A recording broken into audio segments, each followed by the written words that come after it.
India அடித்து நொறுக்கி வைத்திருக்கின்றது பாகிஸ்தானை. நான் சொல்லலப்பா, வரலாறு. ஏய் நல்லா இருக்கேப்பா இந்த நாடு, இப்படி இவ்வளவு வடிவா இருக்கு, இவ்வளவு கிளைமேட் இப்படி வித்தியாசமா இருக்கு, வெயில் நல்லா இருக்கு. ஒரு பக்கம் இந்தியா மீடியா, ஒரு பக்கம் பாகிஸ்தான் மீடியா, ஒரு பக்கம் சந்திர வானிலை அறிக்கை கூட மாறிவிட்டது. பிரேமதாச மைதானத்துல இந்தியா பாகிஸ்தான் மோதுற எத்தனையாவது போட்டி? முதலாவது போட்டி இது முதலாவது போட்டி, முதல் தடவையாக துடுப்பாட்டமா. பிரேமதாச மைதானம் காலங்காலமாக முதலில் துடுப்படுத்தாட வேண்டும்.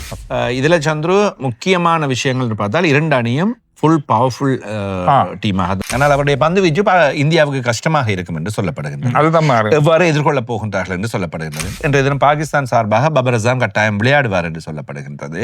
பயமில்லை. இலங்கையை பொறுத்தவரை இலங்கை ரசிகர்கள் ரெண்டு அணிக்குமே ஆதரவு வழங்கக்கூடியவர்கள் தான்.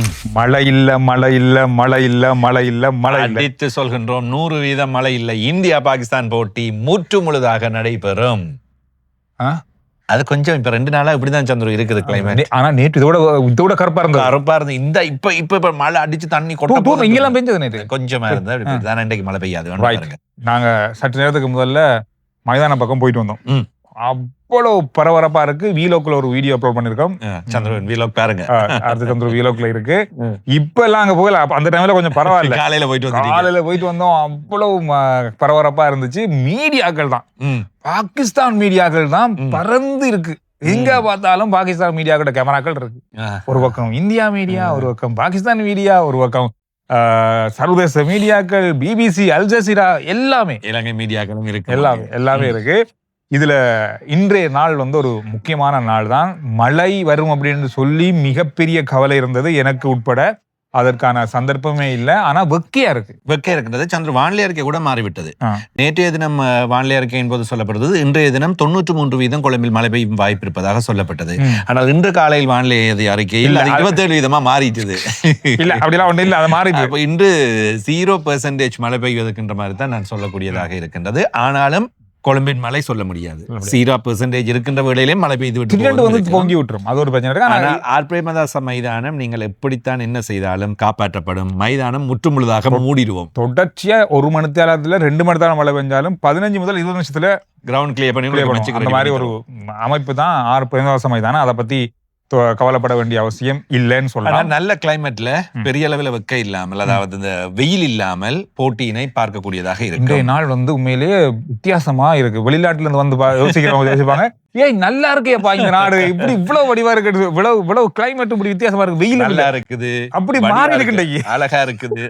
சாதாரணமாவே அழகான நாடு, வந்தவர்கள் ரசிப்பார்கள். இன்னும் பார்க்கின்ற வேளையில் அப்படி இருக்கு, ஒரு நாடா இருக்கும். ரைட். இன்னைக்கு இந்தியா பாகிஸ்தானுக்கான இந்த போட்டி, இன்றைய போட்டியை விட்டுருங்க. இதுக்கு முதல்ல இந்தியா பாகிஸ்தான் என்னென்ன போட்டிகள்ல இந்தியா வென்றிருக்காங்க, இந்தியா பாகிஸ்தான் எத்தனை தடவை வென்றிருக்காங்க T20 போட்டிகள்ல? இந்தியா அடித்து நொறுக்கி வைத்திருக்கின்றது பாகிஸ்தானை. இதுதான் கடந்த கால பொருதுகள். வரலாறு. நான் சொல்லலப்பா, வரலாறு. வரலாறு தான். அதாவது இதுவரையில் நடைபெற்ற 8 T20 உலகக்கிண்ண போட்டிகளில் 7 போட்டிகளில் வெற்றிகளை பெற்றிருக்கின்றது இந்தியா. உலகக்கிண்ண போட்டிகள் T20 உலகக்கிண்ணம் ஒட்டுமொத்தமாக 2020 போட்டி ஒரு போட்டியில்தான் பாகிஸ்தான் உலகக்கிண்ணத்தில் வென்றிருக்கு. இந்தியா வென்றிருக்கு 2014ஆம் ஆண்டு. 2007ஆம் ஆண்டு போட்டி சமநிலையில் நடைபெற்றது. அப்போது இருந்த அந்த டை பிரேக்கர், போல் போட்டு விக்கெட்டை வெளுத்துறது, அதில் இந்தியா வெற்றி பெற்றது. அந்த 2014 பாகிஸ்தான் வெற்றி பெற்றிருக்கிறது. இது தவிர உலக கிண்ணத்தில் இல்லை. ஒட்டுமொத்தமாக 2020 போட்டிகளை பாத்தீங்கன்னா 16 போட்டிகளில் 13 போட்டிகள் இந்தியாவுக்கு வெற்றி. 16ல 13 தான் பாகிஸ்தான் வென்றிருக்கின்றது. 2022ஆம் ஆண்டு ஆசிய கிண்ணத்தில் ஒரு போட்டி, 2014ஆம் ஆண்டு உலக கிண்ணத்தில் ஒரு போட்டி, 2016ஆம் ஆண்டு இந்தியாவிற்கு பாகிஸ்தான் சென்றிருந்த வேளையில் பெங்களூரில் வைத்த ஒரு போட்டியில் வெற்றி பெற்றிருக்கிறார்கள். இதுதான் கதை.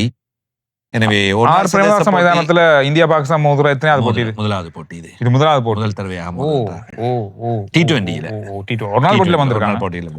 T20ல முதல் தடவையாக மோதுகின்றார்கள். இந்த பிரேமதாச மைதானம் அப்படின்றதுதான். இப்ப நீங்க சொல்லுங்க, இன்றைக்கு முதலாவதா இந்தியா அணி, எந்த அணி நாணய சுழற்சியில வெற்றி பெற்றா முதல்ல அந்த வெற்றி பெற அணி எடுக்க வேண்டியது துடுப்பாட்டமா? பிரேமதாச மைதானம் காலங்காலமாக முதலில் துடுப்படுத்தாட வேண்டும். இதுதான் விதி. பகலிரவு போட்டியாக இருக்கட்டும், இரவு போட்டியாக இருக்கட்டும், முதலில் துடுப்படுத்தாடுபவர்கள் சுழற்சியில வெற்றி பெறானே அதான் செய்யும். முதலில் துடுப்படுத்தாடும் வாய்ப்பு தான் இருக்கும். அநேகமாக இந்தியா பாகிஸ்தான் யார் நாணய சுழற்சியில் வெற்றி பெற்றாலும் அதைத்தான் தெரிவு செய்வார்கள். தெரிவு செய்பவர்களே கிட்டத்தட்ட வெற்றி வாய்ப்பு கொஞ்சம் அதிகமாகவே காணப்படும். அதாவது இரவு நேரத்துல பந்து வீசுறது அப்படின்றது இரண்டாவது துடுப்படுத்தாடுகின்றது கொஞ்சம் கடினமான ஒரு விஷயமாக காலை வரலாறுகள் கூறுவது. வரலாறுகள் அது போட்டி எப்படி வராமலாம் அந்த ஜிம்பாவே வந்து அதே மைதானத்தில் வச்சுதான் கடைசியா நடந்த போட்டியில ஆஸ்திரேலியா கடிச்சாங்க, சம்பவம் செஞ்சாங்க. எதிர்பார்க்காத ஒரு தோல்வி ஆஸ்திரேலியாவுக்கு. அது பகல் போட்டி ஆஸ்திரேலியா இரண்டாவதாக துடுப்படுத்தாடியது. இதுல சந்துரு முக்கியமான விஷயங்கள் பார்த்தால் இரண்டு அணியும் ஃபுல் பவர்ஃபுல் டீமாக 50-50 இருக்கு. இதுல 60 அங்க 40 இங்க 50-50 இருக்கு. ஏற்கனவே இந்த போட்டியில இந்தியாவுக்கு அதிகமான வாய்ப்புகள் இருந்து சொல்லப்பட்டது. அதுதான் கடந்த கால வரலாறுகள்லையும் பேசினாங்க. ஆனா இப்ப இந்த தரவுகளின் அடிப்படையில பார்க்கும்போது இரண்டு அணியும் சமநிலையை கொண்டதாக தான் இருக்கு. அது ரசிகருடைய கணிப்பும் அப்படிதான் இருக்கு, கிரிக்கெட் விமர்சகருடைய கணிப்பும் அப்படித்தான் இருக்கு. 2020 போட்டிகளில் நான் எப்பொழுதுமே சொல்வது, கடந்த காலங்களை நாங்கள் மறந்துவிட்டோம். என்ன பிரதிகள் இருக்கின்றன, என்ன சாதனைகள் இருக்கின்றன என்பது அவ்வளவு பெரிய அளவில் முக்கியம் இல்லை. அன்று, அதாவது இன்றைய தினம் எப்படி விளையாடப் போகின்றார்கள், எப்படி செயல்பட போகின்றார்கள் என்பதில் தான் அதிகமாக இருக்கின்றது. இவற்றில் சந்துரு பாகிஸ்தானின் உஸ்மான் தாரிக் இவர் பற்றி தான் ஊடகங்கள் அதிகம் பேசுகின்றன. காரணம் அவருடைய பந்து வீச்சு வித்தியாசம். கையை நிறுத்தி அதன் பின்னர் போல் வரும்.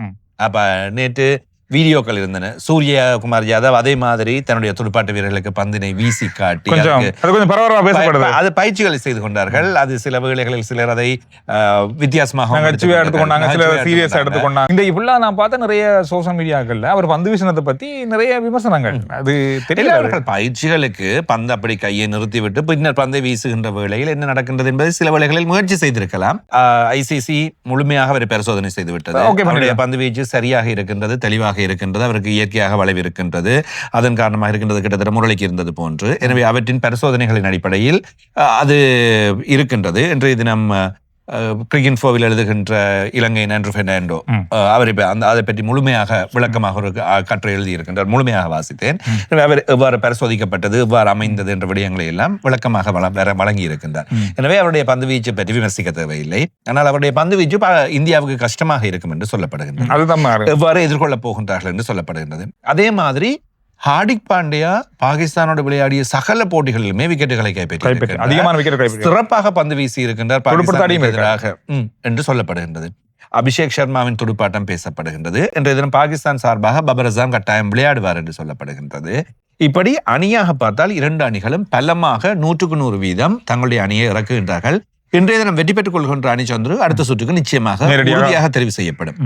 இரண்டாவது அணியாக ஏற்கனவே மேற்கிந்திய தீவுகள் சூப்பர் 8க்கு தெரிவாகிவிட்டது. இன்று காலையில் நடைபெற்ற போட்டியில் வெற்றி பெற்றதன் மூலமாக அவர்கள் முதலடியாக சூப்பர் 8க்குள் கால் பதித்து விட்டார்கள். எப்படி இருந்தாங்க, இப்படி வந்துட்டாங்க. மேற்கிந்திய தீவுகள் போகுமா, அதுவும் போகுமா? ஆரம்பத்துல நாங்க என்ன சொன்னோம், இங்கிலாந்துக்கு அடித்த அடியோடு அவர்கள் இலக்குவாக போய்விட்டார்கள். மேற்கு தீவுகள் நான் உங்களுக்கு சொன்னேன்ல, ஒரு 3 கிழமைக்கு முதல்ல மேற்கு தீவுகள் சும்மா இல்ல, வேற மாதிரி இருக்காங்க. இப்ப சூப்பர் 8க்குள்ள நிறைய கேம் ஒன்று கொடுப்பாங்க அவங்க. இன்று இரவு வெற்றி பெற்றுக் கொள்கின்ற இந்திய அணி வெற்றி பெற்றால் என்ன, பாகிஸ்தான் அணி வெற்றி பெற்றால் என்ன, 6 புள்ளிகளை பெற்று விடுவார்கள். இன்னும் ஒரு அணியால் 6 புள்ளிகளை பெற முடியும். ஆனால் மூன்றாவது அணி ஒன்று 6 புள்ளிகளை பெற முடியாது. அதன் காரணமாக வெற்றி பெற்றுக் கொள்கின்ற அணி அடுத்த சுற்றை உறுதி செய்துவிடும். தோல்வியினை சந்திக்கின்ற அணிக்கு வாய்ப்புகள் குறைவடையும், வெளியேறும் என்று சொல்ல முடியாது. அடுத்த போட்டியில் அவர்கள் வெற்றி பெற வேண்டும், இல்லாவிட்டால் ஏனைய அணிகளில் தங்க வேண்டும். இப்படியான ஒரு சூழ்நிலை உருவாகும். இந்த ஒரு நிலைமை இப்ப இருக்கு. சரி, போட்டியை பொறுத்தவரையில இப்ப நான் அங்க போய் பார்க்கும்போது 35,000 ரசிகர்கள் தான் இந்த மைதானத்துல இருக்கலாம். இதை விட அதிகமா செல்லலாமா? வாய்ப்பு தெரிந்தில்லை, எனக்கு தெரிந்தில்லை. அதுக்கு ஏற்ற மாதிரி தான் பிரிண்ட் பண்ணிருப்பாங்க. அதை தாண்டி கடும் செக்கிங் இருக்கும். எரிப்பாய்ந்து அங்க உடைச்சு பிச்செல்லாம் போக முடியாது. ராணுவம், STF, போலீஸ் ஆயுதங்களோடு பாதுகாப்பு வழங்கப்பட்டிருக்கின்றது. ரசிகர்களை மிக அமைதியாக இந்த விஷயத்தை கடைபிடிக்கணும் அப்படின்றது வேண்டுகோள். இந்த போட்டிக்காக கொழும்பிலும் ஏனைய இடங்களிலும் பாதுகாப்பு பலப்படுத்தப்பட்டிருக்கின்றது. போட்டிக்காக மாத்திரமல்ல, இது ஒரு பெரிய ஒரு முக்கியமான விஷயம். இதுல இந்த பயமில்லை. இலங்கையை பொறுத்தவரை இலங்கை ரசிகர்கள் 2 அணிக்குமே ஆதரவு வழங்கக்கூடியவர்கள் தான். இதுல யாரு வென்றா யாரு தோத்தாலும் இந்த குழப்பங்களை உருவாக்காத ரசிகர்கள் இலங்கை ரசிகர்கள், இலங்கையில பாக்குறவங்க அதிகமா. இது கிரிக்கெட் விளையாட எடுத்து பார்த்தோம்னு சொன்னா எந்த இலங்கை அணி எவ்வளவு பட்டு மோசமான தோல்விகளை கூட சந்தித்தாலும் வாங்கிட்டு ஓகே அந்த கவலையோட அழுதுட்டு வெளியே சப்போர்ட் பண்ணிட்டு அடிச்சவங்களுக்கு சப்போர்ட் பண்ணி சந்தோஷம் நல்லா விளையாடினாங்க அப்படின்னு சொல்லிட்டு நம்ம அவங்களை திட்டிட்டு அவங்க வெளியே இருக்காங்க. இந்த மாதிரியான ரசிகர்களா இருக்காங்க. இன்னொரு தகவல் கேள்விப்பட்டேன், இந்தியாவிலிருந்து மட்டுமே 20,000 பேர் வந்திருக்காங்களாம் போட்டிகளை பாக்குறதுக்காக மட்டும்னு சொல்றாங்க. அப்படி பார்த்தா நம்ம இங்க ஒரு 16,000 பேர் தான் இருக்காங்க போல இருக்கு. பாகிஸ்தானில இருந்து வந்தவர்களும் இருப்பாங்க. இலங்கையில் இருக்கின்ற பலருக்கு டிக்கெட் கிடைக்கல. பெரிய ஆதங்கத்துல அங்க மைதானத்துக்கு முன்னுக்கு பாக்குறது 2 நாளா நாங்க டிக்கெட்டுக்காக நிக்கிறோம் அப்படின்னு சொன்னவங்க. இலங்கையில் இந்த போட்டியினை இந்தியா பாகிஸ்தான் அந்த ஹைப் அந்த போட்டியினை நேரடியாக பார்த்து விட வேண்டும் என்று சாதாரணமா நமக்கு அந்த ஆசை இருக்காது. அதனால இப்ப சில நேரம் சொல்லுங்க, இப்ப நமக்கு நான் உண்மையா முயற்சிக்கல, ஆனா முயற்சி பண்ணி தான் எடுத்துக்கலாம் டிக்கெட். இன்றும் இந்த வீடியோக்கு அனுசரணை வழங்குறாங்க MST கிரிக்கெட் அகாடமி வவுனியாவில் அமைந்திருக்கின்றது. சிறியவர்கள் முதல் பெரியவர்கள் வரையில் கிரிக்கெட்டை பயில்கின்றவர்கள், நல்ல பயிற்சிகளை பெறுகின்றவர்களுக்கு உள்ளக அரங்கில் அமைந்திருக்கின்ற MST கிரிக்கெட் அகாடமி. ரைட். அதே போல சென்டர் பாயிண்ட் டெக்ஸ்டைல்ஸ் நுகே கொடையில இப்ப இருக்காங்க. முதல் கேசவ சைட்ல இருந்தாங்க, அங்கேயும் இருக்கு. இங்கேயும் புத்தம் புதிய ஆடைகள் மிக குறைந்த விலையில தரமான நிறைய டிசைன்கள்ல நிறைய கலெக்ஷன்களை பெற்றுக்கொள்ளக்கூடிய இடமாக சென்டர் பாயிண்ட் டெக்ஸ்டைல்ஸ் இருக்கு. இப்ப பைக்ல 1 கிலோமீட்டருக்கு ₹1 செலவோட போகலாம். எலக்ட்ரிக் பைக், பைக் கொண்டு உங்களுக்கு தெரியும் ஹோவிங் அப்படின்ற பைக். இந்த பைக் வந்து இப்ப எலக்ட்ரிக் பைக் மேல நிறைய பேர் ஆர்வம் காட்டுறாங்க. எனவே இந்த பைக் சம்பந்தமான தகவல்களை இந்த இலக்கத்தோடு தொடர்பு கொண்டு நீங்க அறிந்து கொள்ளலாம். அதே போல ரவி ஜுவல்லர்ஸ் தங்க நகை அமைந்திருக்கின்றது அப்படின்னு சொன்னாலே செட்டியாத்தர் ரவி ஜுவல்லர்ஸ்.